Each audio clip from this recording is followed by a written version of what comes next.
तो पंच लोग भी जो है ना क्या है, नौकर। क्या है, नौकर। नौकर हो गए।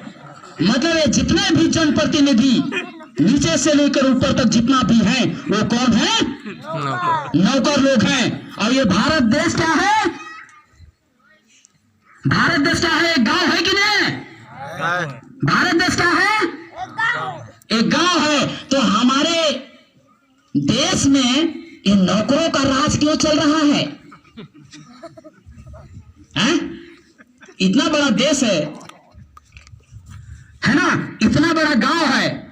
तो इस गांव देश में भारत कहां निवास करता है, गांव में बसता है। भारत का प्रथम इकाई क्या है, गांव, गांव गणराज्य। यानी भारत के संविधान में आप लोग पढ़ेंगे, उसका उद्देशिका में उसमें लिखता है कि हम भारत के लोग एक संपन्न प्रभुत्व, धर्मनिरपेक्ष, लोकतंत्रात्मक गणराज्य की स्थापना का संकल्प ले रहे हैं। लिखा है, जानते हैं, सुने हैं, सुने। देख लेना कभी भी भारत में, भारत के संविधान की उद्देशिका में लिखता है कि हम भारत के लोग एक संपन्न प्रभुत्व, गणराज्य, धर्मनिरपेक्ष, लोकतंत्रात्मक गणराज्य की स्थापना का संकल्प लेते हैं। मतलब पूरे देश को गणराज्य जो है ना बनाने का उसमें संकल्प है, गांव गणराज्य। मतलब केंद्र में केंद्र सरकार है, राज्य में राज्य सरकार है, और गांव में गांव गणराज्य सरकार का स्थापना होना था, जो आज तक नहीं हो पाया।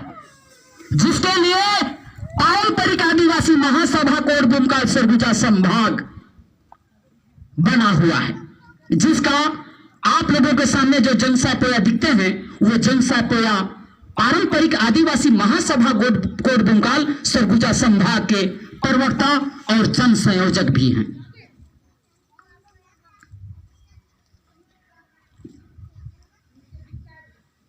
और आज हमने पूरे भारत के कोने कोने में हम भारत के संविधान की भावना के मुताबिक हर गांव को एक गणराज्य स्थापित, गांव गणराज्य सरकार स्थापित करने के लिए कदम उठाए हुए।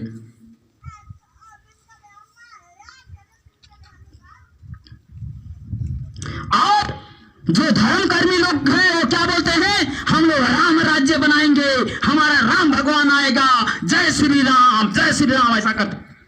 ये आतंकवादी लोग हो सकते हैं, ये देशद्रोही लोग हो सकते हैं।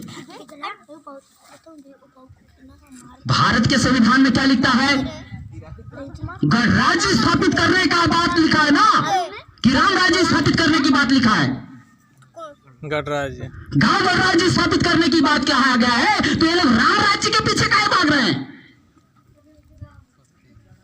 राम राज्य में मैंने दिखाया ना, वर्ण व्यवस्था है, ब्राह्मण, क्षत्रिय, शूद्र, वैश्य, मतलब जो है ना इंसान, आदमी और जो है ना वुमेन, और सारे जो है ना इन लोगों को कोई भाग में बांट दिए। किसी को मतलब एकदम हीन दृष्टि से देखा जा रहा है, और उसका शाब्दिक रूप अभी जो है ना, शब्द को जो है ना वो कचर करते हुए हम लोगों को क्या बना दिए ये लोग।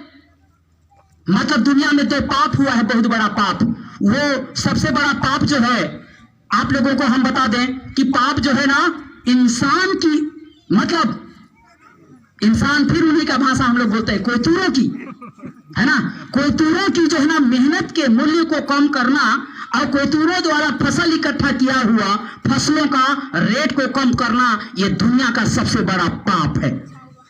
मतलब तेंदु पतैला हमन टोरथन और महुआ बिने गिना पसीना हर ठप ठप ठप, जैसे महुआ का डोंगा हर गिरेल, वैसने वैसने हमार पसीना हर ठप ठप गिरेल, गिरेल कि नहीं गिरे। तब महुआ का रेट ला हम बनाबो कि जो है ना सेठ और बनाही, हमन बनाना रहीस ना, लेकिन बनात कौन है, धान जो है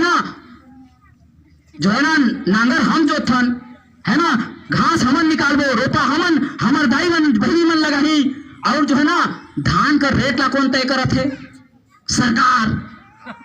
कौन तय करत है, और तेंदु पताई हमन तोड़थन, और ओकर रेट ला कौन बनात है, सरकार, राज्य सरकार, केंद्र सरकार। और जहर कभो जिंदगी में तेंदु नहीं पता इतनी तोड़े गईस, और जो है नांगर के मुठिया लानी धरिस वो हरामखोर है किसी मंत्री बना थे। वाह रे दुनिया। तो जो हरामखोर है जो पते नहीं है कि कितना मेहनत लगे, कब आदमी जो है ना जाकर के पानी खोली, कब पानी चलाई, कब जो है ना उन्हें दवाई डाली, कब जो है ना जोती कोढ़ी ओकर बारे में कितना मेहनत लगे, वो मन ला जो है ना क्या मतलब। वो कौन बोला थे?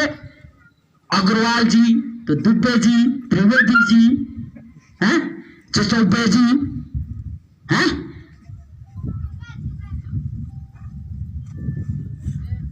वन मंत्री कौन? तो यजमान। मतलब हमारे आदिवासी मन जो है ना जो मूल मालिक हैं, ओमन मन ला जो है ना चुतिया बना करके सिर्फ हमारे